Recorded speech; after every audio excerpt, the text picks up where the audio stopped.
ఈరోజు ఎవరికి కూడా ఆస్తి పెద్ద విషయం కాదు. ఆస్తి సంపాదించవచ్చు, ఆస్తి మనము పోగొట్టుకోవచ్చు.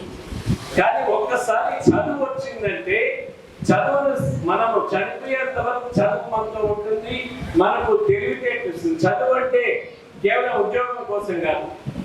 దయచేసి మీరు కాలేజ్ యజమానులు ఉన్నారు కాబట్టి మీరు ఖచ్చితంగా చదువుని స్టూడెంట్స్ లో ఆలోచన శక్తి పెంచేదానికి ఉపయోగించాలి. వాళ్ళు ఏదో ఐఐటీలో లేకపోతే మెడికల్లో ఈ సీట్ల కోసం ఉద్యోగం కోసం కాదు. జీవితంలో ప్రతి ఒక్క నిర్ణయం కూడా ఆలోచనతో సరైన నిర్ణయం తీసుకోవాలి. ఏ కోర్స్ తీసుకోవాలి వాళ్ళు ఆలోచన చేసుకొని తీసుకోవాలి. ఏ ఉద్యోగం చేయాలి అది ఆలోచన చేయాలి.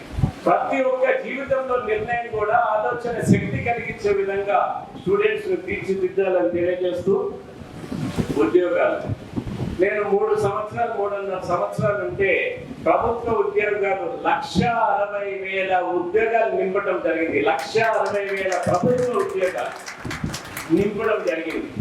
దీంట్లో 84,000 కొత్తగా సృష్టించిన పోస్టులు, అంటే యూనివర్సిటీస్, కాలేజెస్ అవన్నీ వచ్చాయి కాబట్టి సబ్ కలెక్టర్ ఆఫీసులు ఇవన్నీ కొత్తగా క్రియేట్ చేసిన పోస్టులు 84,000. ఇదే కాక స్కిల్ డెవలప్మెంట్ కింద రాజకీయ యువజనాలని ఇంటర్మీడియట్ నుంచి డిగ్రీ చదివిన వారికి ప్రైవేట్ ప్లేస్మెంట్స్ చేశాం. వాళ్ళకి స్కిల్ డెవలప్మెంట్ చేసి 6 లక్షల మంది దగ్గర ప్రైవేట్ ప్లేస్మెంట్స్ చేశాం మన రాష్ట్రం నుంచి. 6 లక్షల మంది. ఇది చాలా మంది ప్రభుత్వ ఉద్యోగం రాని వారికి అది చాలా ఉపయోగకరంగా ఉంది. వాళ్ళ జీవితం స్థిరపడేదానికి ఒక మొదటి మెట్టుగా వారికి ఉపయోగకరంగా ఉంది.